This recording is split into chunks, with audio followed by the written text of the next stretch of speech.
നമസ്കാരം. PSC ട്രിക്സിൻ്റെ ഏറ്റവും പുതിയ വീഡിയോയിലേക്ക് എല്ലാ കൂട്ടുകാർക്കും സ്വാഗതം.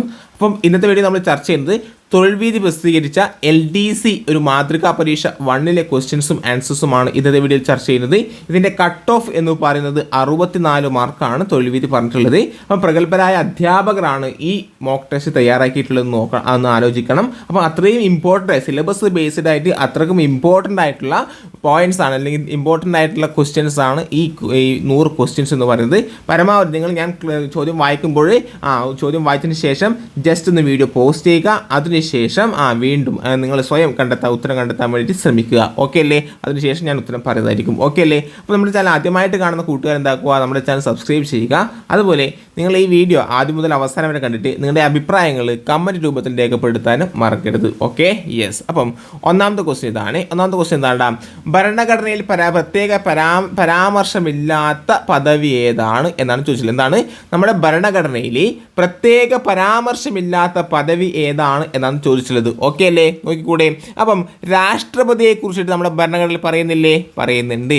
പ്രധാനമന്ത്രിയെ കുറിച്ച് പറയുന്നില്ലേ? പ്രധാനമന്ത്രിയെ കുറിച്ച് പറയുന്നുണ്ട്. അതുപോലെ ഉപരാഷ്ട്രപതിയെ കുറിച്ച് ഭരണഘടനയിൽ പ്രതിപാദിക്കുന്നുണ്ടോ? അതെ, ഉപരാഷ്ട്രപതിയെ കുറിച്ചും പ്രതിപാദിക്കുന്നുണ്ട്. എങ്കിൽ ഉപപ്രധാനമന്ത്രിയെ കുറിച്ചിട്ട് നമ്മുടെ ഭരണഘടനയിൽ പ്രതിപാദിക്കുന്നില്ല. ഓപ്ഷൻ സി ആണ് തെറ്റ്. ഓക്കെ അല്ലേ? അപ്പം ഭരണഘടനയിൽ പ്രത്യേക പരാമർശമില്ലാത്ത പദവിയാണ് ഉപപ്രധാനമന്ത്രി. ആരാണ്? ഉപപ്രധാനമന്ത്രി. ഓക്കെ അല്ലേടാ? യെസ്. ഇനി രണ്ടാമത്തെ ക്വസ്റ്റ്യൻ എന്താണ്? രണ്ടാമത്തെ ക്വസ്റ്റ്യൻ യെസ്, ശരിയായ പ്രസ്താവനകൾ കണ്ടെത്താനാണ് പറഞ്ഞിട്ടുള്ളത്. നിയമസഭ വിളിച്ചു ചേർക്കുന്നത് ഗവർണറാണ്. ആരാണ്? നിയമസഭ വിളിച്ചു ചേർക്കുന്നത് ഗവർണറാണ്. അത് ശരിയായ പ്രസ്താവനയല്ലേ? ശരിയായ പ്രസ്താവനയാണ്. അപ്പം നിയമസഭ വിളിച്ചു ചേർക്കുന്ന ആരാണ്? ഗവർണറാണ്. ഇനി രണ്ടാമത്തെ പ്രസ്താവന, നിയമസഭ ചേരാത്ത സമയങ്ങളിൽ ഓർഡിനൻസ് പുറപ്പെടുവിക്കാനുള്ള അധികാരം ആർക്കുണ്ട്?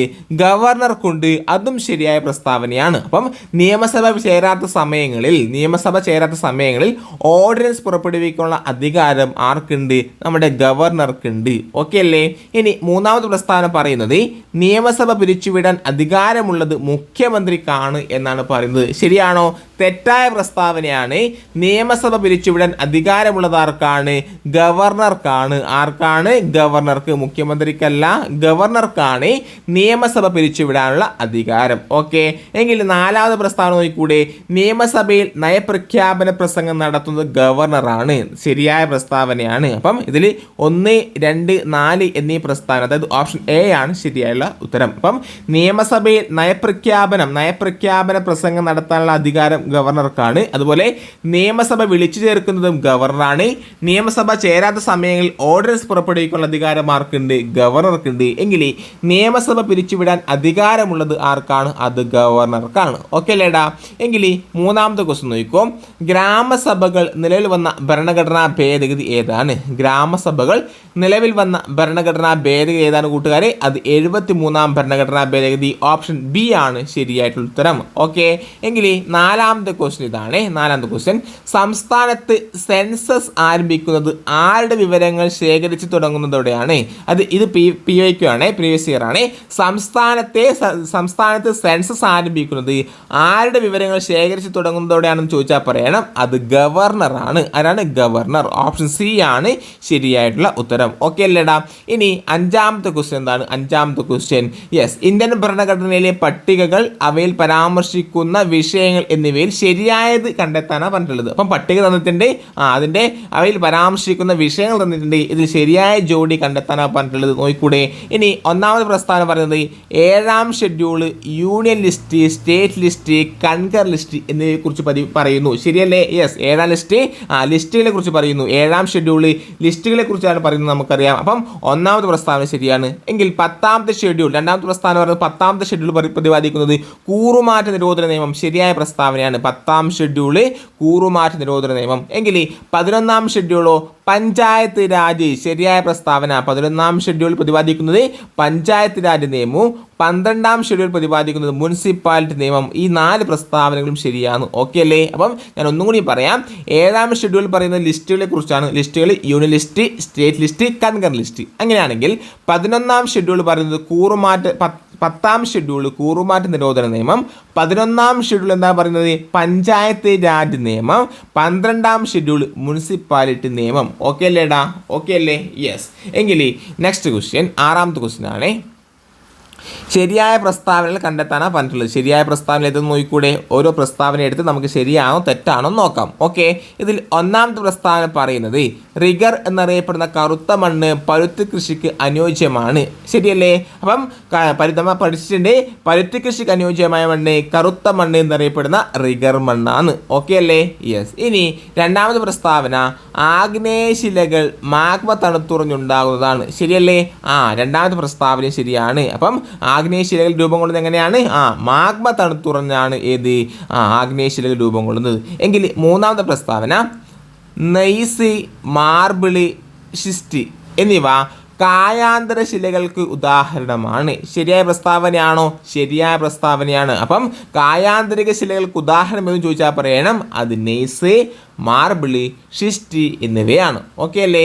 ഇനി പെട്രോളിയം അതുപോലെ കൽക്കരി എന്നിവ അവസാദ ശിലകളാണ്. ശരിയായ പ്രസ്താവനയാണ്. അപ്പം അവസാദ ശിലകൾക്ക് ഉദാഹരണം പെട്രോളിയം, കൽക്കരി.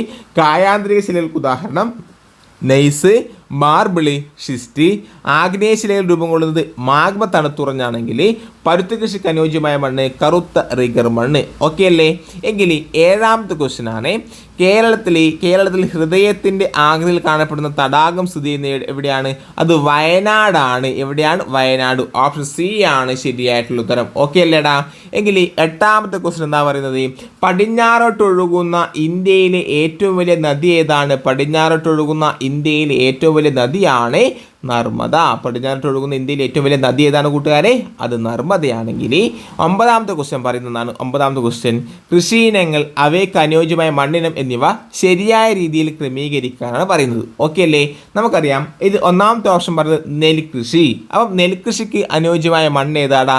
നമുക്കറിയാം നെൽകൃഷിക്ക് അനുയോജ്യമായ മണ്ണ് ഏതാണ്? എക്കൽ മണ്ണ്. അതായത് 1, 2 അതായത് നെൽകൃഷിക്ക് അനുയോജ്യമായ മണ്ണ് എക്കൽ മണ്ണ്. 1, 2 വരും. 1, 2 A2 ഏതാ വരുക? A2 ഇതും വരുന്നുണ്ട്, ഇതും ശരി വരുന്നുണ്ട്, ഇതും ശരി വരുന്നുണ്ട്.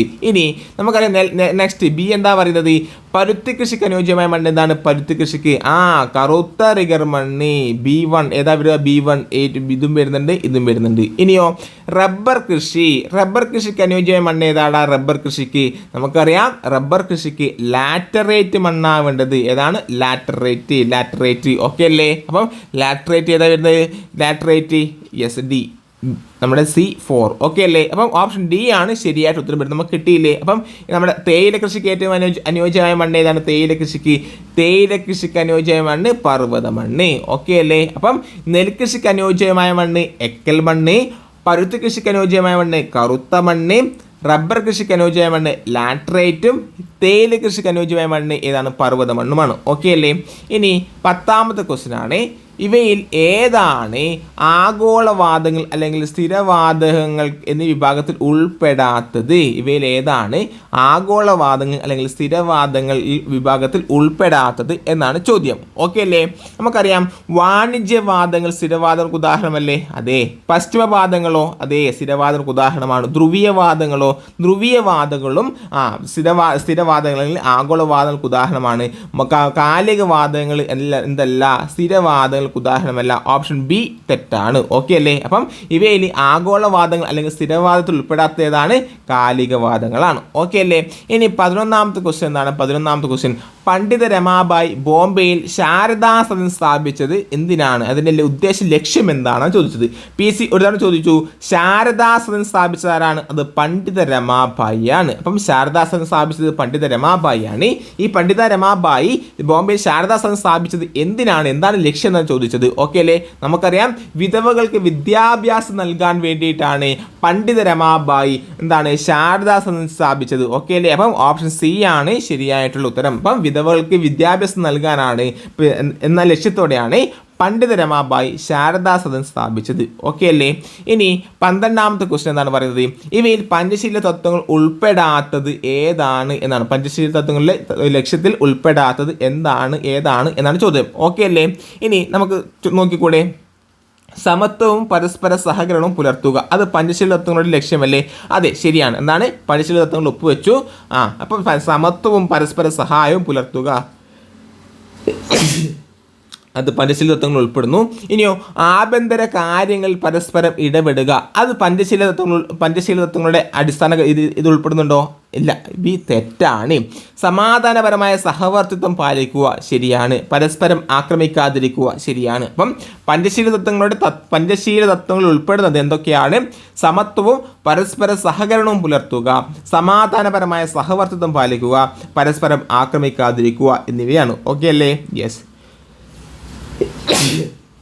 ഇനി 13ാമത്തെ ക്വസ്റ്റ്യൻ ആണ്, കൃതികൾ എഴുത്തുകാർ ശരിയായത് ഏതാണ് എന്നാണ് കണ്ടെത്താൻ പറ്റുള്ളത്. കൃതികളും എഴുത്തുകാരും. ഓക്കെ അല്ലേ? ഇനി ഘോര ആരാണ്? രവീന്ദ്രനാഥ ടാഗോർ. ശരിയായ ഓപ്ഷനാണ് ഘോര, രവീന്ദ്രനാഥ ടാഗോർ.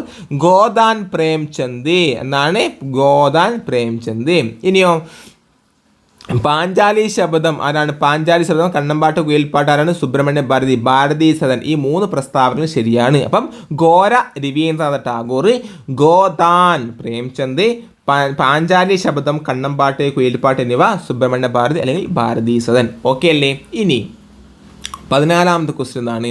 തോൽവിറക് സമരങ്ങൾ, അവയുടെ അപരനാമങ്ങൾ എന്നിവ ശരിയായ രീതിയിൽ ക്രമീകരിക്കാനാണ് പറഞ്ഞിട്ടുള്ളത്. ഓക്കെ അല്ലേ? നമുക്കറിയാം തോൽവിറക് സമരം എവിടെയാണ്? കാസർഗോഡ് ജില്ലയിലെ ചീമേനി എസ്റ്റേറ്റ് സമരമാണല്ലേ, ചീമേനി എസ്റ്റേറ്റ് സമരം. ഇനി 90ാം ആണ്ട് ലഹള, 90ാം ആണ്ട് ലഹളയുടെ മറ്റൊരു പേരാണ് 90ാം ആണ്ട് ലഹള. അപ്പം 90ാം ആണ്ട് ലഹളയുടെ മറ്റൊരു പേരെന്താണ്? ഊരുട്ടമ്പലം ലഹള, ഊരുട്ടമ്പലം ലഹള. ഓക്കെ അല്ലേ? എങ്കിൽ ചാന്നാർ കലാപം മേൽമുണ്ടല്ലേ, ചാന്നാർ കലാപത്തിൻ്റെ മറ്റൊരു പേര് മേൽമുണ്ട് സമരവും. കല്ലുമാല സമരത്തിൻ്റെ പേര് പെരിനാട് ലഹള. എന്താണ്? പെരിനാട് ലഹള. ഓക്കെ അല്ലേ? അപ്പം തോൽവിറക് സമരം എവിടെയാണ്? എന്താണ് തോൽവിറക് സമരത്തിൻ്റെ മറ്റൊരു പേരാണ് ചീമേനി എസ്റ്റേറ്റ് സമരം. 90ാം ആണ്ട് ലഹള അറിയപ്പെടുന്ന മറ്റൊരു പേര് ഊരുട്ടമ്പലം ലഹളയെന്നും, ചാന്നാർ ലഹള അറിയപ്പെടുന്ന മറ്റൊരു പേര് മേൽമുണ്ട് സമരമെന്നും, കല്ലുമാല സമരം അറിയപ്പെടുന്ന മറ്റൊരു പേര് എന്താണ്? പെരിനാട് ലഹള എന്നുമാണ്. ഓക്കെ അല്ലേടാ? ഓക്കെ അല്ലേ? ഇതിൽ ഓപ്ഷൻ എ ആണ് ശരിയായിട്ടുള്ള ഉത്തരം വരുന്നത്. ഓക്കെ. ഇനി ഫ്രഞ്ച് വിപ്ലവകാലത്തെ ഫ്രാൻസിലെ ചക്രവർത്തി ആരായിരുന്നു? പലതവണ ചോദിച്ചില്ലേ? അപ്പോൾ ആരാണ്? ലൂയി 16 ആരാണ്? ലൂയി 16 ഫ്രഞ്ച് വിപ്ലവകാലത്ത് ഫ്രാൻസിലെ ചക്രവർത്തി. ഓക്കെ അല്ലേ? ഓക്കെ അല്ലേടാ? യെസ്. ഇനി 16ാമത്തെ ക്വസ്റ്റ്യൻ നോക്കിക്കൂടെ? 16ാമത്തെ ക്വസ്റ്റ്യൻ ശരിയായ പ്രസ്താവനകൾ കണ്ടെത്താനാണ് പറഞ്ഞിട്ടുള്ളത്. ശരിയായ പ്രസ്താവന: ന്യൂഡൽഹി ആസ്ഥാനമായി 1950 മാർച്ച് 15 നിലവിൽ വന്ന ആസൂത്രണ കമ്മീഷൻ ഒരു ഉപദേശക സമിതിയായിരുന്നു. ഓക്കെ അല്ലേ? അപ്പം ഇതിൽ എത്ര കാര്യങ്ങൾ അറിഞ്ഞ ഒരു ഉദ്യോഗാർത്ഥിക്കാണ് ഉത്തരം എഴുതാൻ വേണ്ടി പറ്റുക? നമുക്കറിയാം ആസൂത്രണ കമ്മീഷൻ നിലയിൽ വന്നത് ആസൂത്രണ കമ്മീഷൻ നിലയിൽ വന്നത് എപ്പോഴാണ് എന്ന് അറിയുന്ന ഒരു കൂട്ടുകാരനെ ഇത് ഉത്തരവ് എഴുതാം. അതുപോലെ അത് മാത്രം മതിയോ? അല്ല, ആസൂത്രണ കമ്മീഷൻ്റെ ആസ്ഥാനം എവിടെ എന്നും കൂടി അറിയണം. അതുപോലെ തന്നെ ആസൂത്രണ കമ്മീഷൻ ഒരു ഉപദേശക സമിതിയാണോ എന്നറിയുന്ന കൂട്ടുകാരന് മാത്രമേ ഈ 1ാമത്തെ ഓപ്ഷനിൽ ശരിയായ ഉത്തരം കണ്ടെത്താൻ വേണ്ടിയിട്ട് സാധിക്കുകയുള്ളൂ. അല്ലെങ്കിൽ ഈ 1ാമത്തെ ഓപ്ഷനിൽ നിന്ന് എത്ര ഉത്തരങ്ങൾ, അല്ലെങ്കിൽ PS ചോദിക്കുന്ന എത്ര ഉത്തരങ്ങൾ നമുക്ക് കിട്ടി? 3 ഉത്തരങ്ങൾ, അല്ലെങ്കിൽ 3. നമ്മുടെ PS ഉദ്യോഗാർത്ഥിയുടെ കഴിവ് ഇവിടെയാണ് PS അളക്കുന്നത്. എത്തരത്തിലാണ് അളക്കുന്നത് മനസ്സിലായില്ലേ? അപ്പം ഇത് 1ാമത്തെ പ്രസ്താവന ശരിയാണ്. അതായത് ആസൂത്രണ കമ്മീഷൻ നിലവിൽ വന്നത് 1950 മാർച്ച് 15 ഈ ആസൂത്രണ കമ്മീഷൻ്റെ ആസ്ഥാനം ന്യൂഡൽഹിയാണ്. ഈ ആസൂത്രണ കമ്മീഷൻ എന്താണ്? ഒരു ഉപദേശക സമിതിയും കൂടിയാണ്. ഓക്കെ അല്ലേടാ? ഓക്കെ അല്ലേ? ഓക്കെ, പഠിച്ചു വെച്ചോ, ചോദിക്കും. ഇനി ഈ പ്ലാനിംഗ് കമ്മീഷന് പകരം 2015 ജനുവരി 1 മുതൽ നിലവിൽ വന്ന സംവിധാനമാണ് നീതി ആയോഗ്. അപ്പം നീതി ആയോഗ് നിലവിൽ വന്നത് 2015 ജനുവരി 1 മുതലാണ്. ഈ നീതി ആയോഗ് നിലവിൽ വന്നത് ആസൂത്രണ കമ്മീഷന്, പ്ലാനിംഗ് കമ്മീഷന് പകരമാണ്. ഓക്കെ അല്ലേടാ? ഈ 2ാമത്തെ പ്രസ്താവനയും ശരിയാണ്, 1ാമത്തെ പ്രസ്താവന ശരിയാണ്. ഇനി 3ാമത്തെ പ്രസ്താവന: നീതി ആയോഗിൻ്റെ വൈസ് ചെയർമാനെ നിയമിക്കുന്നത് അധ്യക്ഷനായ പ്രധാനമന്ത്രിയാണ്. അപ്പം നീതി ആയോഗിൻ്റെ അധ്യക്ഷൻ ആരാണ്? പ്രധാനമന്ത്രി. നീതി ആയോഗിൻ്റെ അധ്യക്ഷൻ പ്രധാനമന്ത്രിയാണ്. നീതി ആയോഗിൻ്റെ വൈസ് ചെയർമാനെ നിയമിക്കുന്നത് അധ്യക്ഷനായ പ്രധാനമന്ത്രിയാണ്. ശരിയായ പ്രസ്താവനയാണ്. 3ാമത്തതും ശരിയായ പ്രസ്താവനയാണ്. ഇനി നീതി ആയോഗിൻ്റെ നിലവിലെ CEO ആരാണ്? അത് BVR സുബ്രഹ്മണ്യം. ആരാണ്? BVR സുബ്രഹ്മണ്യമാണ് നീതി ആയോഗിൻ്റെ നിലവിലെ CEO. ഓക്കെ അല്ലേ? യെസ്. ഇനി 17ാമത്തെ ക്വസ്റ്റ്യൻ ആണ്, സാമ്പത്തിക ശാസ്ത്രത്തിനുള്ള 2019 നോബൽ സമ്മാന ജേതാക്കളിൽ ഉൾപ്പെടാത്തത് ആരാണ് എന്നാണ് ചോദ്യം. എന്താണ് 2019 നോബൽ സമ്മാൻ ജേതാക്കൾ, സാമ്പത്തിക ശാസ്ത്രത്തിനുള്ള നോബൽ സമ്മാൻ ജേതാക്കൾ ഉൾപ്പെടാത്തത് ആരാണ് ചോദിച്ചിട്ടുള്ളത്? ഇത് ഉൾപ്പെടാത്തത് അത് ഓപ്ഷൻ ബി ഒലിവർ ഹാർട്ട് ആണ്. ആരാണ്? Oliver heart. ഓക്കെ അല്ലേടാ. ഇനി 18ാമത്തെ ക്വസ്റ്റ്യൻ, GST കൗൺസിലിലെ അംഗങ്ങളിൽ ഉൾപ്പെടാത്തത് ആരൊക്കെയാണ് എന്നാണ് പറഞ്ഞിട്ടുള്ളത്. അപ്പം GST കൗൺസിലിലെ അംഗങ്ങൾ ഉൾപ്പെടാത്തത് ആരെല്ലാണ്? കേന്ദ്ര ധനകാര്യമന്ത്രി GST കൗൺസിൽ ഉൾപ്പെടുമോ? ഉൾപ്പെടും. അതുപോലെ കേന്ദ്ര ധനകാര്യമന്ത്രി, അതുപോലെ തന്നെ സംസ്ഥാന ധനകാര്യമന്ത്രി ഉൾപ്പെടുമോ? സംസ്ഥാന ധനകാര്യമന്ത്രിയും ഉൾപ്പെടും. അതുപോലെ തന്നെ കേന്ദ്ര റവന്യൂ സഹമന്ത്രിയും GST കൗൺസിൽ അംഗമാണ് എങ്കിൽ option A Niti Aayog chairman GST council അംഗമല്ല. ഓക്കെ അല്ലേ? അപ്പം GST കൗൺസിൽ അംഗങ്ങൾ ആരൊക്കെയാണ്? കേന്ദ്ര ധനകാര്യമന്ത്രി, സംസ്ഥാന ധനകാര്യമന്ത്രി, കേന്ദ്ര റവന്യൂ സഹമന്ത്രി എന്നിവരൊക്കെ GST കൗൺസിൽ അംഗമാണ് എങ്കിൽ Niti Aayog chairman GST council അംഗമല്ല. ഓക്കെ. ഇനി 19ാമത്തെ ക്വസ്റ്റ്യൻ എന്താണ്? 19ാമത്തെ ക്വസ്റ്റ്യൻ ഇതൊക്കെ SCRT ആണ്.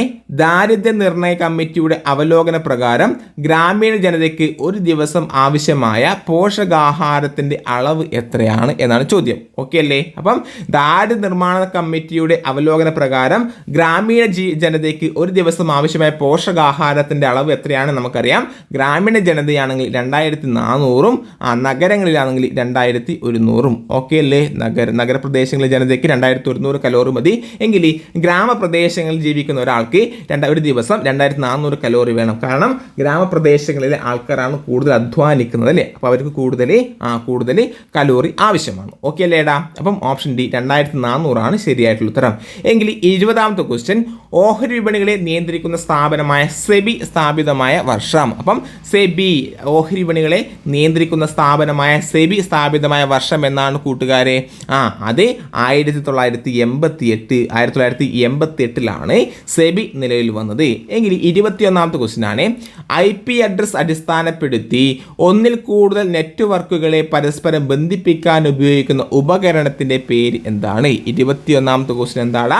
IP അഡ്രസ് അടിസ്ഥാനപ്പെടുത്തി ഒന്നിൽ കൂടുതൽ നെറ്റ്വർക്കുകളെ പരസ്പരം ബന്ധിപ്പിക്കാൻ ഉപയോഗിക്കുന്ന ഉപകരണമാണ് ഏത്?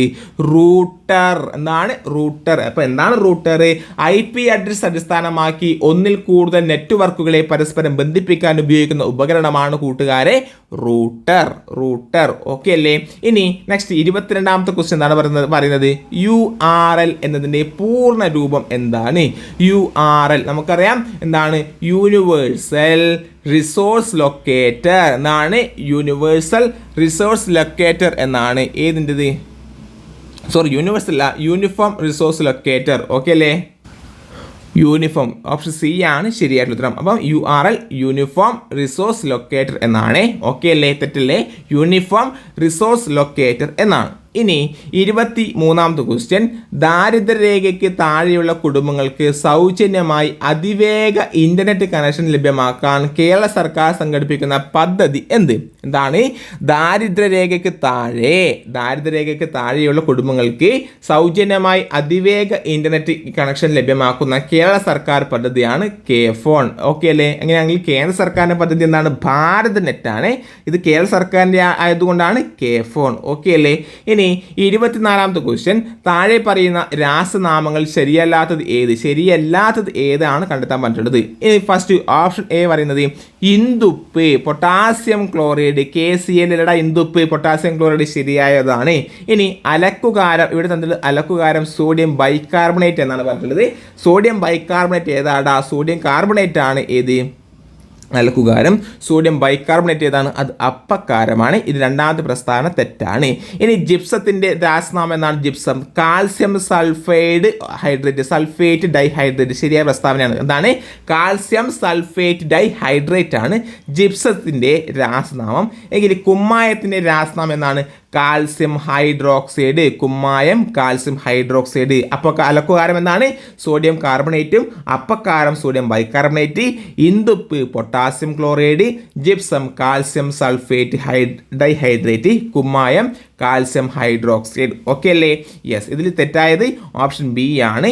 ഓക്കെ. ഇനി 25ാമത്തെ ക്വസ്റ്റ്യൻ, ശരിയായ പ്രസ്താവനകൾ ഏതെല്ലാമാണെന്ന് കണ്ടെത്താനാണ് പറഞ്ഞിട്ടുള്ളത്. ശരിയായ പ്രസ്താവന. ഓക്കെ അല്ലേ? പഠിച്ചൂടെ യെസ്. 25ാമത്തേത് ഒന്നാമത്തെ പ്രസ്താവന പറയുന്നത് മനുഷ്യ ശരീരത്തിൽ ആഹാരത്തിൻ്റെ ദഹനത്തിന് സഹായിക്കുന്നത് ഹൈഡ്രോക്ലോറിക് ആസിഡാണ്. ശരിയായതല്ലേ? യെസ്. അപ്പം മനുഷ്യൻ്റെ ആമാശയത്തിൽ കാണപ്പെടുന്ന ആസിഡാണ് ഹൈഡ്രോക്ലോറിക് ആസിഡ്. ഈ ഹൈഡ്രോക്ലോറിക് ആസിഡാണ് ദഹനത്തിന്, മനുഷ്യ ശരീരത്തിൽ ആഹാരത്തിൻ്റെ ദഹനത്തിന് സഹായിക്കുന്നത്. ശരിയായ പ്രസ്താവനയാണ്. ഇനി ഹൈഡ്രോക്ലോറിക് ആസിഡ് മ്യൂറിയാറ്റിക് ആസിഡ് എന്നറിയപ്പെടുന്നു. അതും ശരിയായ പ്രസ്താവനയാണ്. അപ്പം മ്യൂറിയാറ്റിക് ആസിഡ് എന്നറിയപ്പെടുന്ന ആസിഡ് ഏതാണ്? അത് ഹൈഡ്രോക്ലോറിക് ആസിഡ് ആണ്. എങ്കിൽ മൂന്നാമത്തെ പ്രസ്താവന ഓയിൽ ഓഫ് വിട്രിയോൾ എന്നറിയപ്പെടുന്നത് സൾഫ്യൂരിക് ആസിഡ്. ശരിയായ പ്രസ്താവന. Oil of vitriol sulphuric acid, muriatic acid hydrochloric acid. എങ്കിൽ നാലാമത്തെ പ്രസ്താവന പറയുന്നത് കാർ ബാക്ടീരിയൽ ഉപയോഗിക്കുന്നത് സൾഫ്യൂരിക് ആസിഡ് ആണ്. ശരിയായ പ്രസ്താവന. കാർ ബാക്ടീരിയൽ ഉപയോഗിക്കുന്ന ആസിഡ് ഏതാണ് കൂട്ടുകാരെ? അത് സൾഫ്യൂരിക് ആസിഡ് ആണ്. മനുഷ്യ ശരീരത്തിൽ കാണപ്പെടുന്ന ആസിഡ്, നമ്മുടെ ദഹനത്തിന് സഹായിക്കുന്ന ആസിഡ് ഹൈഡ്രോക്ലോറിക് ആസിഡ്. ഹൈഡ്രോക്ലോറിക് ആസിഡിൻ്റെ മറ്റൊരു പേരാണ് muriatic acid. Oil of vitriol എന്നറിയപ്പെടുന്നത് സൾഫ്യൂരിക് ആസിഡ്. ഓക്കെ അല്ലേടാ? യെസ്. എങ്കിൽ നമ്മുടെ 26ാമത്തെ ക്വസ്റ്റ്യൻ ആണ്, ഇവയിൽ ഏതാണ് ഓർഗാനിക് ആസിഡുകൾ ഉൾപ്പെടാത്തത്? 26ാമത്തെ ക്വസ്റ്റ്യൻ എന്താണ് പറയുന്നത്? ഇവയിൽ ഏതാണ് ഓർഗാനിക് ആസിഡ് ഉൾപ്പെടാത്തത് എന്നാണ് ചോദ്യം. നമുക്കറിയാം നൈട്രിക് ആസിഡ് ഒരു ഓർഗാനിക് ആസിഡ് അല്ല. ഓപ്ഷൻ ബി ആണ് ശരിയായിട്ടുള്ള ഉത്തരം. ഓക്കെ. ഇനി 27ാമത്തെ ക്വസ്റ്റ്യൻ എന്താണ് പറയുന്നത്? ആങ്സ്ട്രം ഇവയിൽ ഏതിൻ്റെ യൂണിറ്റ് ആണ്? നമുക്കറിയാം ആങ്സ്ട്രം എന്നാണ് പ്രകാശത്തിൻ്റെ തരംഗ ദൈർഘ്യത്തിൻ്റെ യൂണിറ്റ് ആണ് ആങ്സ്ട്രം. ഓപ്ഷൻ ഡി ആണ് ശരിയായിട്ടുള്ള ഉത്തരം. ഓക്കെ. എങ്കിൽ 28ാമത്തെ ക്വസ്റ്റ്യൻ ശബ്ദത്തിൻ്റെ കൂർമ്മത ഇവയിൽ ഏതുമായി ബന്ധപ്പെട്ടിരിക്കുന്നു? ആവൃത്തി. ഏതാണ് ശബ്ദത്തിൻ്റെ കൂർമ്മത? എന്തുമായി ബന്ധപ്പെട്ടിരിക്കുന്നു? ആവൃത്തി. അപ്പം ആവൃത്തി കൂടുമ്പം കൂർമ്മത കൂടും. ഓക്കെ അല്ലേടാ? ഓക്കെ അല്ലേ? യെസ്. ഇനി 29ാമത്തെ ക്വസ്റ്റ്യൻ സാത്വിക കഥാപാത്രങ്ങളെ പ്രതിനിധീകരിക്കുന്ന കഥകളിയിലെ വേഷം ഏതാണ് കൂട്ടുകാരെ? അത് പച്ചയാണല്ലേ? പച്ച. സാത്വിക കഥാപാത്രങ്ങളെ പ്രതിനിധീകരിക്കുന്ന കഥകളിയുടെ വേഷം എന്താണ്? പച്ച. എങ്കിൽ 30ാമത്തെ ക്വസ്റ്റ്യൻ ഇവയിൽ കഥകളിൽ ഉപയോഗിക്കുന്ന വാദ്യങ്ങൾ ഏതെല്ലാമാണ് എന്നാണ് ചോദ്യം. ഓക്കെ അല്ലേ? ഇതിൽ 30ാമത്തെ ശരിയായിട്ട് ഉത്തരം വരുന്നത് ഏതാണ്? ഓപ്ഷൻ സി ആണല്ലേ? ഓപ്ഷൻ ബി ആണ്. അതായത് 1ഉം 2ഉം വരും. അതായത് ചെണ്ട, ചേങ്ങില, മദ്ദളം, ഇലത്താളം, ഇടയ്ക്ക എന്നിവയാണ് നമ്മുടെ കഥകളിൽ ഉപയോഗിക്കുന്ന വാദ്യങ്ങൾ. ഓക്കെ.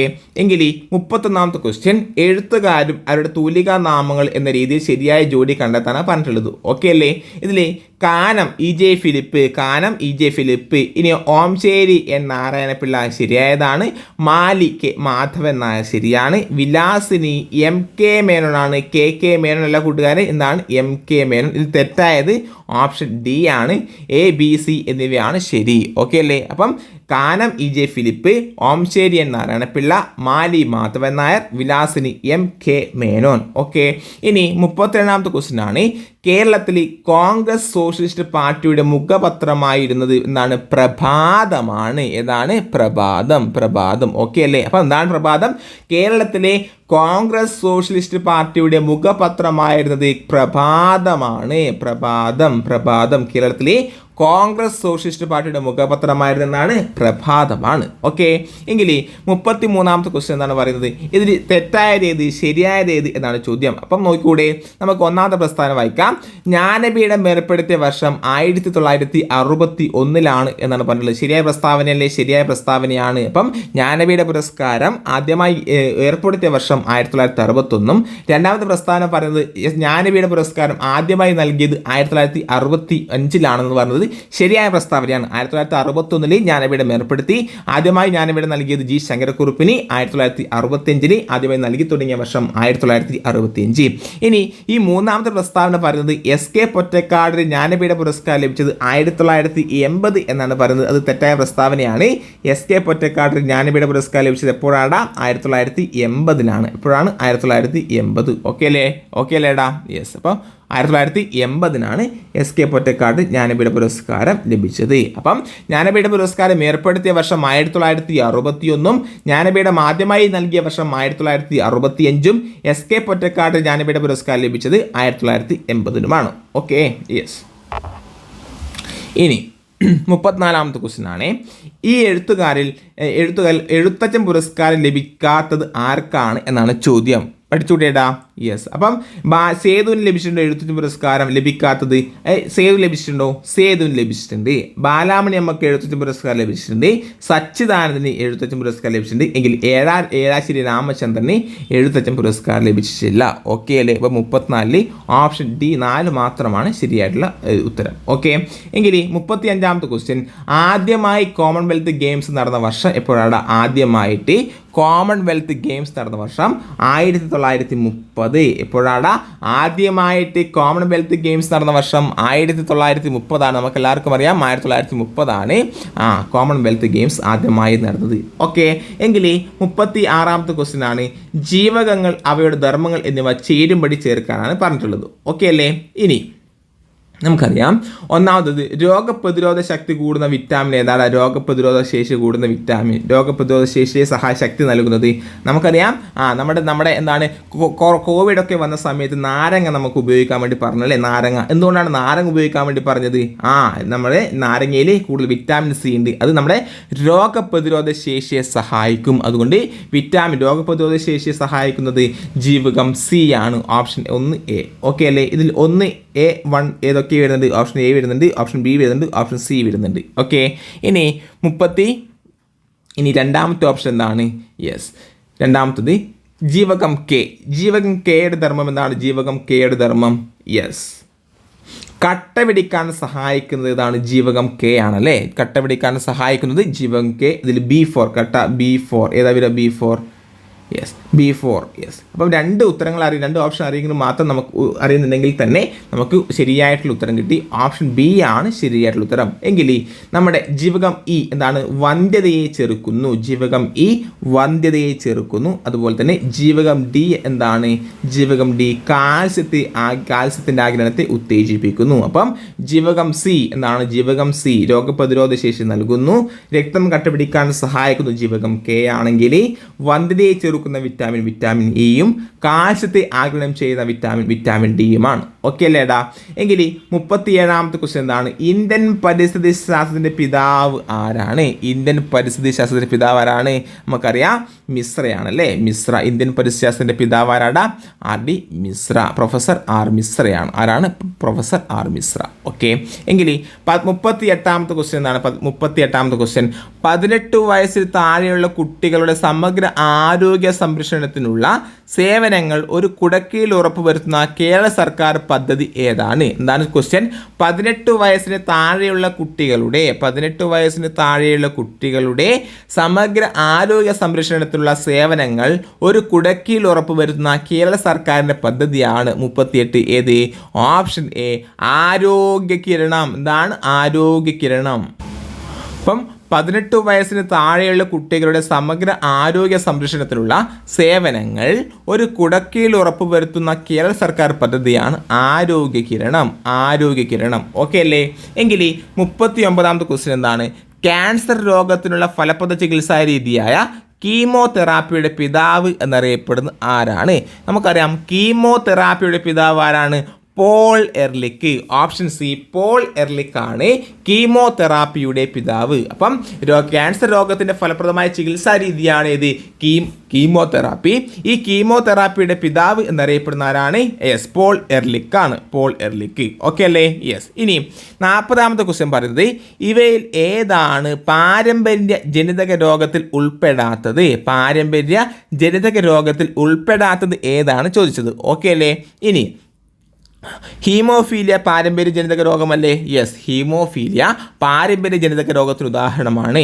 ഇനി വർണ്ണാന്തതയോ? അതും എന്താണ്? പാരമ്പര്യ ജനിതക രോഗത്തിന് ഉദാഹരണമാണ്. സിക്കിൾ സെൽ അനീമിയ പാരമ്പര്യ ജനിതക രോഗത്തിന് ഉദാഹരണമാണ്. എങ്കിൽ നിശാന്തത വിറ്റാമിൻ എയുടെ കുറവ് മൂലം ഉണ്ടാകുന്നതാണ്. അത് പാരമ്പര്യ ജനിതക രോഗമല്ല. അപ്പോൾ ഇതിൽ ശരിയായ ഉത്തരം നിശാന്തതയാണ്. ഹീമോഫീലിയ, വർണ്ണാന്തത, സിക്കിൾ സെൽ അനീമിയ എന്നിവ പാരമ്പര്യ ജനിതക രോഗത്തിൽ ഉൾപ്പെടുന്നതാണ്. ഓക്കെ.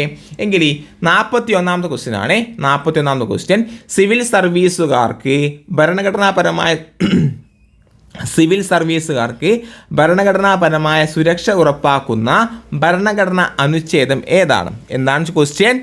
സിവിൽ സർവീസുകാർക്ക് ഭരണഘടനാപരമായ സുരക്ഷ ഉറപ്പാക്കുന്ന ഭരണഘടനാ അനുച്ഛേദം ഏതാണ്? അത് 311 ഏതാണ്? 311. സിവിൽ സർവീസുകാർക്ക് ഭരണഘടനാപരമായ സുരക്ഷ ഉറപ്പാക്കുന്ന ഭരണഘടനാ അനുച്ഛേദം ഏതാണ് കൂട്ടുകാരെ? അത് 311. ഇനി 42ാമത്തെ ക്വസ്റ്റ്യൻ എന്താണ് പറയുന്നത്? 42ാമത്തെ ക്വസ്റ്റ്യൻ CDS ഏത് സംവിധാനവുമായി ബന്ധപ്പെട്ടതാണ്? CDS നമുക്കറിയാം CDS എന്താണ്? CDS യെസ് കുടുംബശ്രീയുമായി ബന്ധപ്പെട്ടതാണ് CDS എങ്കിൽ ദേശീയ ദുരന്ത നിവാരണ ആക്ട് നിലവിൽ വന്നത് എപ്പോഴാണ്? ദേശീയ ദുരന്ത നിവാരണ ആക്ട് നിലവിൽ വന്നത് 2005 ഡിസംബർ 23. ദേശീയ ദുരന്ത നിവാരണ ആക്ട് നിലവിൽ വന്നത് എപ്പോഴാണ് കൂട്ടുകാരെ? ഓപ്ഷൻ സി 2005 ഡിസംബർ 23 എങ്കിൽ 44ാമത്തെ ക്വസ്റ്റ്യൻ കേരളത്തിലെ സാമൂഹിക നീതി വകുപ്പ് പ്രാബല്യത്തിൽ വന്നത് എന്താണ്? കേരളത്തിലെ സാമൂഹിക നീതി വകുപ്പ് പ്രാബല്യത്തിൽ വന്നത് 44 ഓപ്ഷൻ ബി 1975 സെപ്റ്റംബർ 9 1975 സെപ്റ്റംബർ 9 കേരളത്തിലെ സാമൂഹിക നീതി വകുപ്പ് പ്രാബല്യത്തിൽ വന്നത്. ഓക്കെ അല്ലേ? എങ്കിൽ ദേശീയ ദുരന്ത നിവാരണ ആക്ട് നിലവിൽ വന്നത് എപ്പോഴാണ്? 2005 ഡിസംബർ 23 കേരളത്തിലെ സാമൂഹ്യ നീതി വകുപ്പ് പ്രാബല്യത്തിൽ വന്നത് 1975 September 9 okay.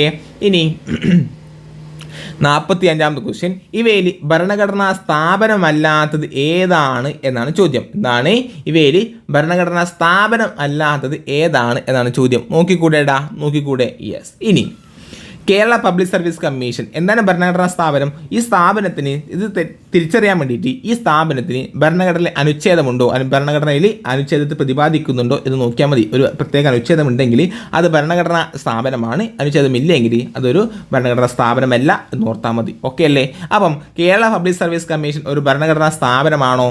Kerala public service commission തീർച്ചയായിട്ടും കേരള പബ്ലിക് സർവീസ് കമ്മീഷൻ ഒരു ഭരണഘടനാ സ്ഥാപനമാണ്.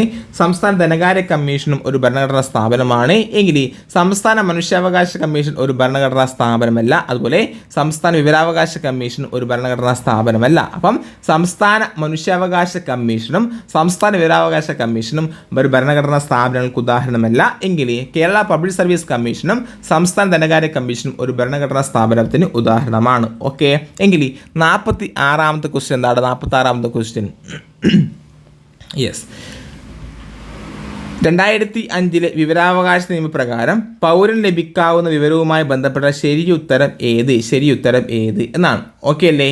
ഇനി ഒന്നാമത്തെ പ്രസ്താവന പറയുന്നത് ആഗ്രഹിക്കുന്ന ഏതൊരു വിവരവും വിവരാവകാശത്തിലൂടെ ലഭ്യമാണ് എന്നാണ് പറയുന്നത്. അത് തെറ്റായ പ്രസ്താവനയല്ലേ? യെസ്. രാജ്യത്തിൻ്റെ സുരക്ഷയും അഖണ്ഡതയൊക്കെ ബാധിക്കുന്ന വിവരങ്ങൾ നമുക്ക് എന്താണ് വിവരാവകാശത്തിലൂടെ ലഭിക്കുകയില്ല. അപ്പം ഒന്നാമത്തെ പ്രസ്താവന തെറ്റാണ്. ഇനി രണ്ടാമത്തെ പ്രസ്താവന എന്താ പറയുന്നത്?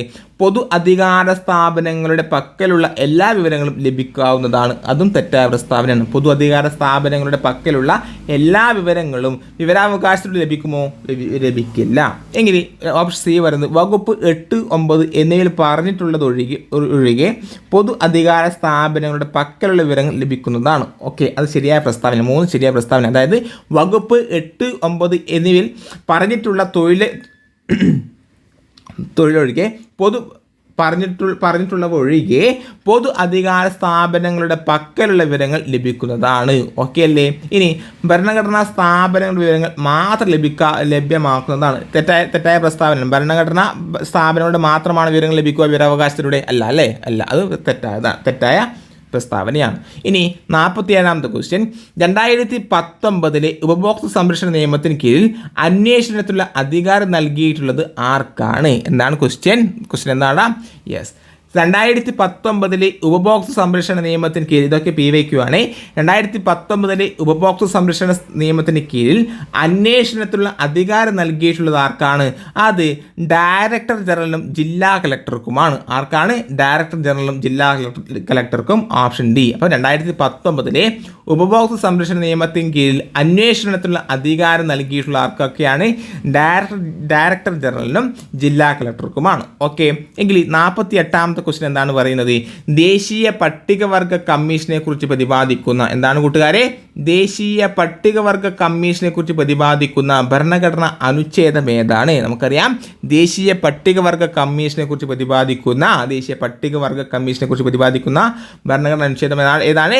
പട്ടികവർഗ 338 ഓപ്ഷൻ എ ആണ് ശരിയായിട്ടുള്ള ഉത്തരം. അപ്പം ദേശീയ പട്ടികവർഗ കമ്മീഷനെ കുറിച്ച് പ്രതിപാദിക്കുന്ന ഭരണഘടന അനുച്ഛേദം ഏതാണ്? 338A. ഓക്കെ അല്ലേടാ?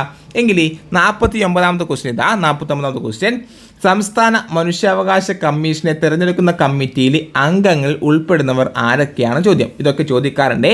സംസ്ഥാന മനുഷ്യാവകാശ കമ്മീഷനെ തിരഞ്ഞെടുക്കുന്ന കമ്മിറ്റിയിലെ അംഗങ്ങൾ മുഖ്യമന്ത്രിയില്ലേടാ? മുഖ്യമന്ത്രിയുണ്ട്. സംസ്ഥാനത്തെ ആഭ്യന്തരമന്ത്രിയില്ലേ?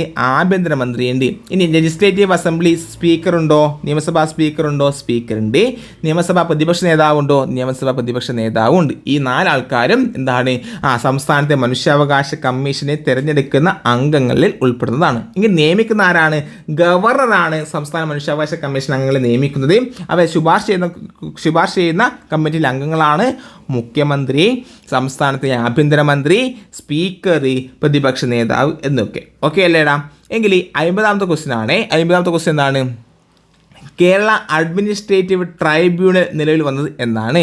കേരള അഡ്മിനിസ്ട്രേറ്റീവ് ട്രൈബ്യൂണൽ നിലവിൽ വന്നത് എന്നാണ് കൂട്ടുകാരെ? കേരള അഡ്മിനിസ്ട്രേറ്റീവ് നമുക്കറിയാം 2010 ഓഗസ്റ്റ് 26 കേരള അഡ്മിനിസ്ട്രേറ്റീവ് ട്രൈബ്യൂണൽ നിലവിൽ വന്നത്. സംസ്ഥാന അഡ്മിനിസ്ട്രേറ്റീവ് ട്രൈബ്യൂണൽ നിലവിൽ വന്നത് എന്നാണ്?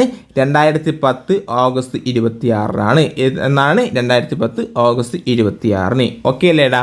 ഇനി ഞാൻ ക്വസ്റ്റ്യൻ നമ്മുടെ ഇതിൻ്റെ മാത്സ് ഞാൻ ചോദ്യം പറയാം, ഉത്തരം പറയാം. ഇതിൻ്റെ ഡീറ്റെയിൽഡ് വീഡിയോ എങ്ങനെയാണ് സോൾവ് ചെയ്യുക എന്നൊക്കെ നമുക്ക് മറ്റൊരു ക്ലാസ്സിൽ ഡീറ്റെയിൽ ആയിട്ട് ചർച്ച ചെയ്യാം. ഓക്കെ. ഹരി ഒരു ജോലി 10 ദിവസം കൊണ്ടും ഹാരിസ് അതേ ജോലി 15 ദിവസം കൊണ്ടും രണ്ടുപേരും ചേർന്നാൽ ആ ജോലി എത്ര ദിവസം കൊണ്ട് ചെയ്തു തീർക്കും? അപ്പോൾ ഇത് നിങ്ങൾ എന്താക്കുക, ഈ വീഡിയോ ജസ്റ്റ് ഒന്ന് പോസ്റ്റ് ചെയ്യുക. അതിനുശേഷം ക്വസ്റ്റ്യൻ വീണ്ടും നിങ്ങളൊന്ന് വായിക്കുക. അതിനുശേഷം ജസ്റ്റ് ഒന്ന് ചെയ്യുക. അതിനുശേഷം എന്താണ് ഞാൻ പറയുന്ന ഉത്തരവുമായിട്ട് ഒത്തു നോക്കുക. ഓക്കെ അല്ലേ? ശരിയാണോ തെറ്റാണോ നോക്കുക. ഓക്കെ. എങ്കിൽ 51ാമത്തെ ഉത്തരം എന്താണ്? ഓപ്ഷൻ ബി 6 ശരിയായിട്ടുള്ള ഉത്തരം വരിക. എങ്കിൽ 52ാമത്തെ ക്വസ്റ്റ്യൻ 2, 4, 6 എക്സെട്ര 100 എന്ന സമാന്തര ശ്രേണിയിലെ പദങ്ങളുടെ എണ്ണം എത്രയാണ് എന്നാണ് ചോദ്യം. ഓക്കെ അല്ലേ? ഇതിന് ശരിയായിട്ടുള്ള ഉത്തരം വരിക എത്രയാണ്? Option B 50. ഓപ്ഷൻ ബി 50 ശരിയായിട്ടുള്ള ഉത്തരം. ഇതിൻ്റെ വഴികൾ നമുക്ക് ഡീറ്റെയിൽഡ് ആയിട്ട് മറ്റൊരു ക്ലാസ്സിൽ ചർച്ച ചെയ്യാം. ഓക്കെ.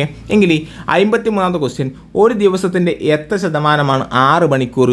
ഒരു ദിവസത്തിൻ്റെ എത്ര ശതമാനമാണ് 6 മണിക്കൂർ? നമുക്കറിയാം 25%. ഓപ്ഷൻ സി ആണ് ശരിയായിട്ടുള്ള ഉത്തരം. ഇനി ഒരു പരീക്ഷയിൽ രതീഷ് രാജീവിനേക്കാൾ 15% മാർക്ക് കൂടുതൽ നേടി. രതീഷ് നേടിയ മാർക്ക് 460 ആണെങ്കിൽ രാജീവിന് ലഭിച്ച മാർക്ക് എത്രയാണ്? ഇതൊക്കെ വളരെ സിമ്പിളായ മെത്തേഡ് വഴികളിലൂടെ നിങ്ങൾക്ക് സോൾവ് ചെയ്ത് ലഭിക്കുന്നതായിരിക്കും. അത് നമ്മുടെ ചാനൽ ഇതുവരെ സബ്സ്ക്രൈബ് ചെയ്യാത്ത കൂട്ടുകാർ സബ്സ്ക്രൈബ് ചെയ്യുക. ഓക്കെ അല്ലേടാ? ഇനി നമ്മുടെ PSC ടിക്സിൻ്റെ യൂട്യൂബ് ചാനൽ PSCയുമായി ബന്ധപ്പെട്ടുള്ള പല ക്വസ്റ്റ്യനും കറണ്ട് അഫയേഴ്സും PSC ബുള്ളറ്റും തൊഴിൽവിധി തുടങ്ങിയ ആനുകാലിക പ്രസിദ്ധീകരണങ്ങളിലെ ചോദ്യങ്ങളൊക്കെ നിങ്ങൾക്ക് ലഭ്യമാണ്. ഓക്കെ. അപ്പം 54ാമത്തെ ക്വസ്റ്റ്യൻ ഉത്തരം ഓപ്ഷൻ ബി 400 ശരിയായിട്ടുള്ള ഉത്തരം വരിക. ഓക്കെ. എങ്കിൽ നെക്സ്റ്റ് 55ാമത്തെ ക്വസ്റ്റ്യൻ, ഷീല ഒരു ബാങ്കിൽ 8% സാധാരണ പലിശയ്ക്ക് 5000 രൂപ നിക്ഷേപിക്കുന്നു. എത്ര വർഷം കൊണ്ട് ഷീലയ്ക്ക് 500 രൂപ പലിശയായി ലഭിക്കും? 5000 രൂപ നിക്ഷേപിച്ചിട്ട് 500 രൂപ പലിശയായി ലഭിക്കണമെങ്കിൽ സാധാരണ പലിശ നിരക്കിലാണ്. എത്ര വർഷം എടുക്കും? എത്ര വർഷം കൊണ്ട് ലഭിക്കും എന്നാണ് ചോദ്യം. 55ാമത്തിന് ശരിയായിട്ടുള്ള ഉത്തരം വരിക ഏതാടാ? ഓപ്ഷൻ സി ആണ് ശരിയായിട്ടുള്ള ഉത്തരം. ഇനി 56ാമത്തെ ക്വസ്റ്റ്യൻ പറയുന്നത് ചോദ്യചിഹ്നത്തിലെ സംഖ്യ കണ്ടെത്താനാണ് പറഞ്ഞിട്ടുള്ളത്. ഇതിൽ 56ാമത്തെ ശരിയായിട്ട് ഉത്തരം 56 ശരിയായിട്ട് ഉത്തരം ഓപ്ഷൻ സി 106 ഏതാണ്? 106. എങ്കിൽ 57ാമത്തെ ക്വസ്റ്റ്യൻ, ഒരു ക്ലാസ്സിൽ സീതയുടെ റാങ്ക് മുകളിൽ നിന്ന് 8ാമതും താഴെ നിന്ന് 37ാമതുമാണെങ്കിൽ ആ ക്ലാസ്സിൽ ആകെ എത്ര പേരുണ്ട് എന്നാണ് ചോദ്യം. ഓക്കെ അല്ലേ? യെസ്, ഇതൊക്കെ വളരെ സിമ്പിൾ അല്ലേടാ? സിമ്പിൾ അല്ലേ? ഇതിൽ ഉത്തരം വരിക 44 ഓപ്ഷൻ എ ആണ്. ഇനി 58ാമത്തെ ക്വസ്റ്റ്യൻ, ബിയുടെ ഭാര്യയാണ് പി, സിയുടെ ഭർത്താവാണ് ഡി, ഡിയുടെ മകനാണ് ബി. അങ്ങനെയാണെങ്കിൽ പിയുടെ ആരാണ് സി? പിയുടെ അമ്മായിയമ്മയാണ് സി. ഓപ്ഷൻ സി ആണ് ശരിയായിട്ട് വരിക. ഓക്കെ. ഇനി 59ാമത്തെ ക്വസ്റ്റ്യൻ, ശ്രേണി പൂർണ്ണമാക്കുക. 0, 7, 26, 63, 124, 215. ഇതിൽ ശരിയായിട്ട് അടുത്ത ഏതാ വരിക? 59 ഓപ്ഷൻ ഓപ്ഷൻ സി 342 വരും. ഓക്കെ, ഇനി 60ാമത്തെ ക്വസ്റ്റ്യൻ. രാജു തൻ്റെ വീട്ടിൽ നിന്നും കിഴക്കോട്ട് 100 മീറ്റർ നടന്നു, വടക്കോട്ട് 150 മീറ്ററും തുടർന്ന് പടിഞ്ഞാറോട്ട് 120 മീറ്ററും തുടർന്ന് തെക്കോട്ട് 150 മീറ്ററും സഞ്ചരിച്ചാൽ അയാൾ ആ വീട്ടിൽ നിന്ന് എത്ര അകലെയാണ്? 60ാമത്തെ ഉത്തരം എത്രയാണ്? 60ാമത്തെ ഉത്തരം യെസ്, 60ാമത്തെ ഉത്തരം ഓപ്ഷൻ ബി 20 മീറ്റർ. ഓക്കെ, ഇനി നെക്സ്റ്റ് മലയാളമാണ് അല്ലേ, മലയാളം. ഇനി താഴെ തന്നിരിക്കുന്ന ഒറ്റപ്പദങ്ങളെ ശരിയായ അർത്ഥം വരുന്ന രീതിയിൽ ചേരുമ്പടി ചേർക്കാനാണ് പറഞ്ഞത്. ഓക്കെ, ഇതൊക്കെ നമുക്കറിയില്ലേ? ഓക്കെ, ഇതൊക്കെ നമ്മൾ മുൻ വീഡിയോയിൽ ചർച്ച ചെയ്തിട്ടുണ്ട് അല്ലേ, ചർച്ച ചെയ്തിട്ടുണ്ട്. അതൊക്കെ കാണാത്ത കൂട്ടുകാർ ഇത് കാണുക. ഓക്കെ, ഇനി കാണാൻ ആഗ്രഹിക്കുന്ന ആൾ ഒറ്റപ്പദം എന്നാണ്. കാണാൻ ആഗ്രഹിക്കുന്നയാൾ ദിദൃക്ഷു എന്നാണ്. കാണാൻ ആഗ്രഹിക്കുന്നയാൾ ദിദൃക്ഷു. ഓക്കെ അല്ലേ? യെസ്. ഇനി കടക്കാൻ ആഗ്രഹിക്കുന്ന ആൾ എന്താണ്? കടക്കാൻ നമ്മൾ ചർച്ച ചെയ്തിട്ടില്ലേ? കടക്കാൻ ആഗ്രഹിക്കുന്നവാൾ തിദൃഷു. ഓപ്ഷൻ എന്താണ്? ഓപ്ഷൻ ഡി, കടക്കാൻ ആഗ്രഹിക്കുന്ന ആൾ തിദീഷു. എങ്കിൽ പറയുന്ന ആൾ ആരാണ്? പറയുന്ന ആൾ വക്താവ്. പറയുന്ന ആൾ വക്താവ്. പറഞ്ഞയച്ചവൻ പ്രേക്ഷകൻ. പറഞ്ഞയച്ചവൻ പ്രേക്ഷകൻ. അപ്പം കാണാൻ ആഗ്രഹിക്കുന്നയാൾ ഒറ്റപ്പദം എന്നാണ്.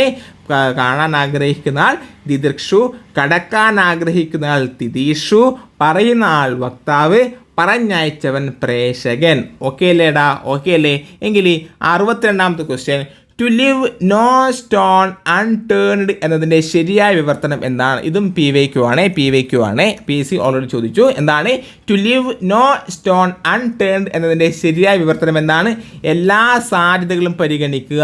എല്ലാ സാധ്യതയും പരിഗണിക്കുക. 62 ഓപ്ഷൻ സി ആണ് ശരിയായിട്ട് ഉത്തരം. ഓക്കെ അല്ലേ? ഇനി നന്ദനാർ എന്നത് ആരുടെ തൂലികാനാമമാണ്? PSC പലതവണ ചോദിച്ചാണ്. നന്ദനാർ PC കോപാലൻ. ഓക്കെ അല്ലേ? എങ്കിൽ ശരിയായ 64ാമത്തെ ക്വസ്റ്റ്യൻ എന്താണ്? ശരിയായ പ്രയോഗം ഏത്? ശിരച്ഛേദം. ശിരച്ഛേദം എങ്ങനെയാണ് എഴുതുക? ശിരച്ഛേദം പല തവണ PSC ചോദിച്ചു. 64 ഓപ്ഷൻ ബി ശിരച്ഛേദം. 64 ബി ആണ് ശിരച്ഛേദം. ഓക്കെ അല്ലേ? എങ്കിൽ വിദ്യുത് ശക്തി എന്ന പദം പിരിച്ചെഴുതിയാൽ എങ്ങനെ കിട്ടും? 65ാമത്തെ ക്വസ്റ്റ്യൻ വിദ്യുത് ശക്തി. യെസ്, ഓപ്ഷൻ എ ശരിയാണ്. വിദ്യുത് പ്ലസ് ശക്തി. വിദ്യുത് പ്ലസ് ശക്തി. ഇതൊക്കെ പിരിച്ചെഴുതുകയൊക്കെ നമ്മൾ പ്രീവിയസ് ഇയർ ഓൾറെഡി ചർച്ച ചെയ്തിട്ടുണ്ട്. അതിലുണ്ടായിരുന്നു ഇത് വിദ്യുത് ശക്തി പിരിച്ചെഴുതുക. ഇത് എങ്ങനെയാണ്? വിദ്യുത് പ്ലസ് ശക്തി. ഓക്കെ അല്ലേടാ? യെസ്. ഇനി നെക്സ്റ്റ് ക്വസ്റ്റ്യൻ.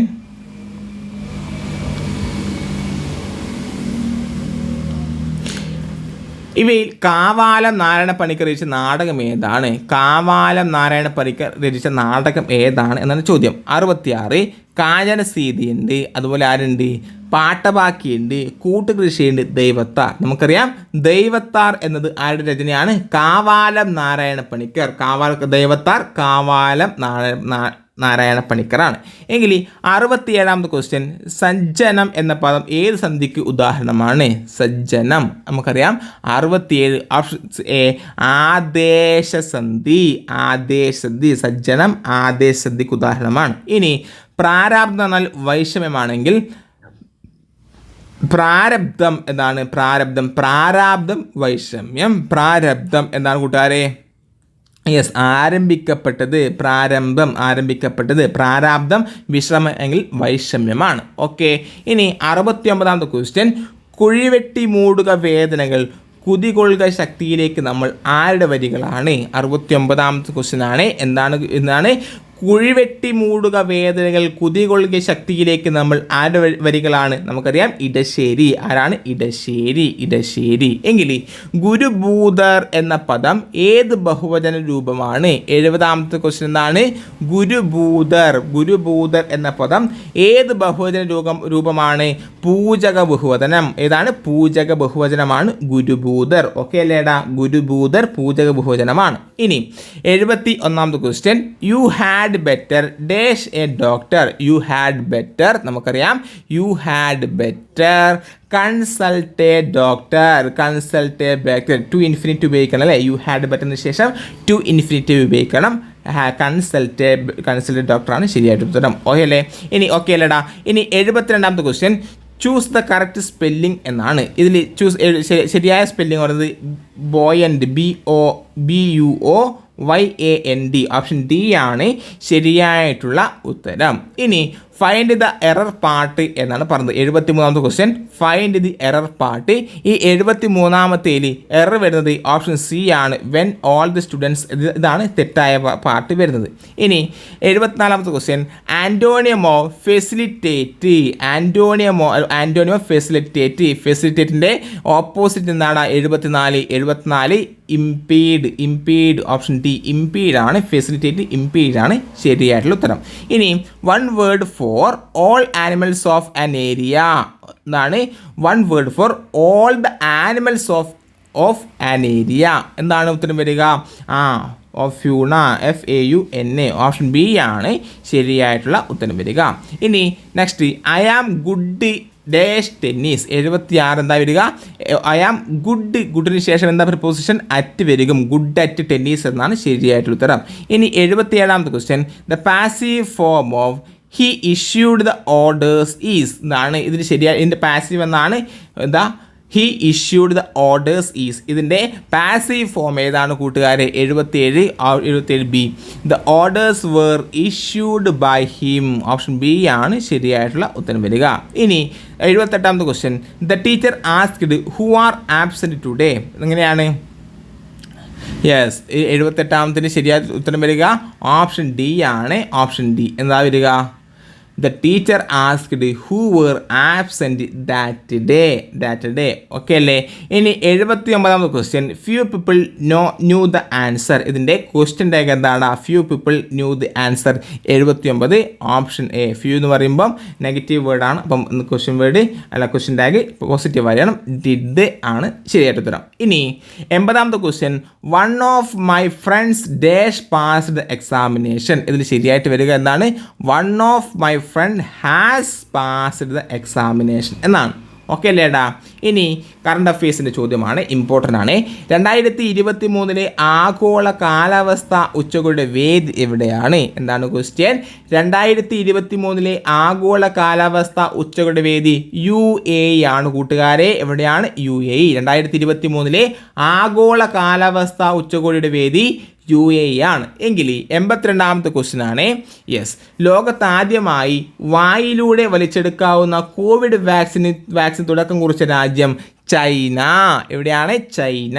അപ്പം ലോകത്താദ്യമായി വായിലൂടെ വലിച്ചെടുക്കാവുന്ന കോവിഡ് വാക്സിൻ തുടക്കം കുറിച്ച രാജ്യം ചൈനയാണ്.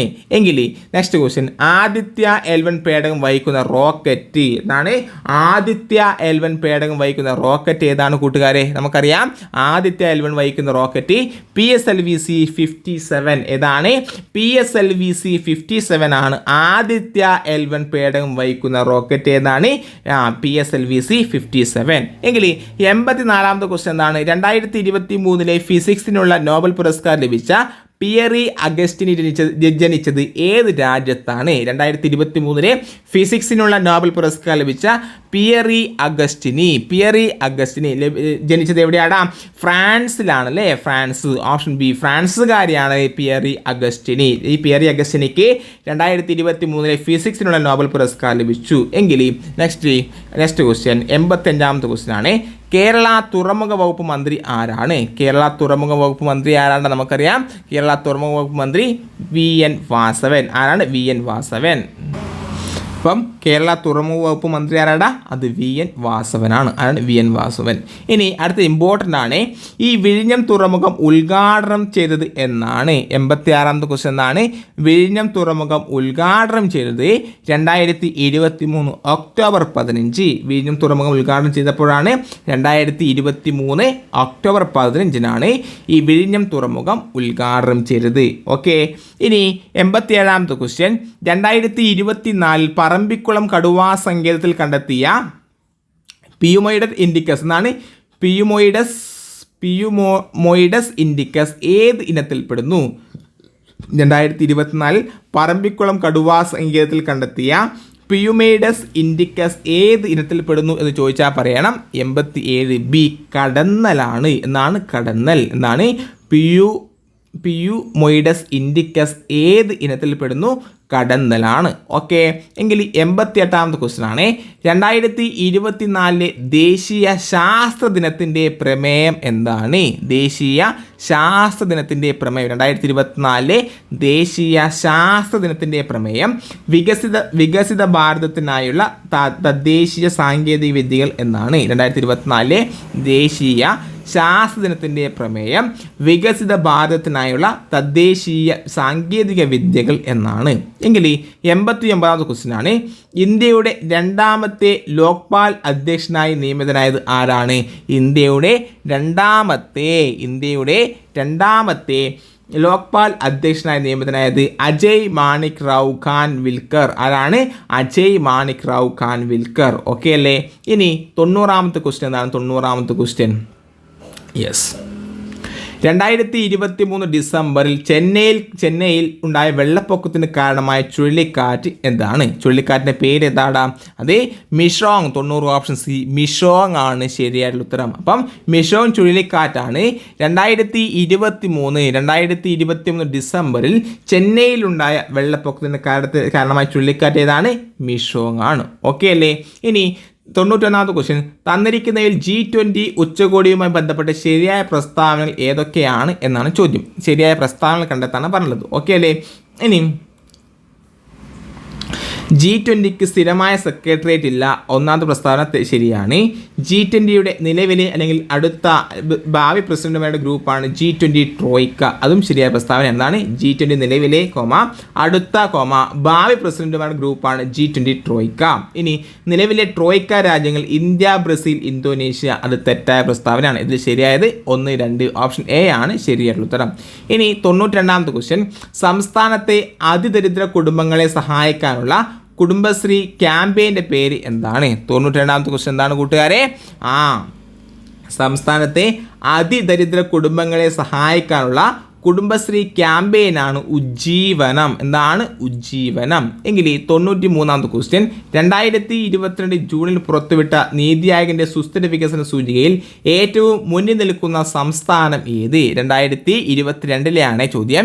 2022 സുസ്ഥിര നീതി ആയോഗിൻ്റെ സുസ്ഥിര വികസന സൂചികയിൽ ഏറ്റവും മുന്നിൽ നിൽക്കുന്ന സംസ്ഥാനമാണ് നമ്മുടെ കേരളം. ഏതാണ്? നമ്മുടെ കേരളം. എങ്കിൽ 94ാമത്തെ ക്വസ്റ്റ്യൻ ആണ്. ലോക വയോജന അതിക്രമ ബോധവൽക്കരണ ദിനമായി ആചരിക്കുന്നത് എന്നാണ്? 94ാമത്തെ ക്വസ്റ്റ്യൻ എന്താണ്? ലോക വയോജന അതിക്രമ ബോധവൽക്കരണ ദിനമായി ആചരിക്കുന്നത് എന്നാണ്? ജൂൺ 15. ലോക വയോജന അതിക്രമ ബോധവൽക്കരണ ദിനമായി ആചരിക്കുന്നത് എന്നാണ്? ജൂൺ 15. എങ്കിൽ 96ാമത്തെ ആരാണ്?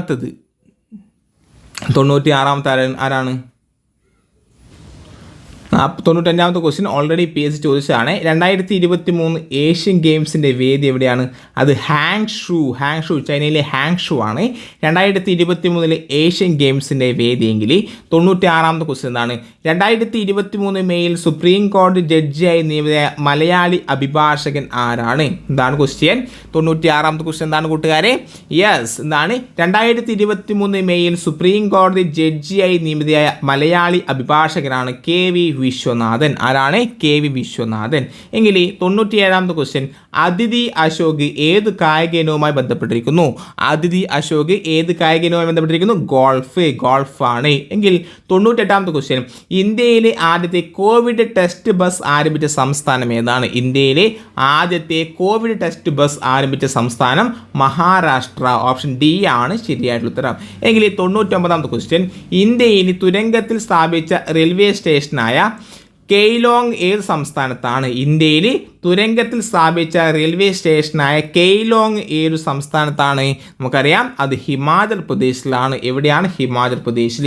എങ്കിൽ കേരള ബാങ്കിൻ്റെ ആദ്യത്തെ CEO ആരാണ്?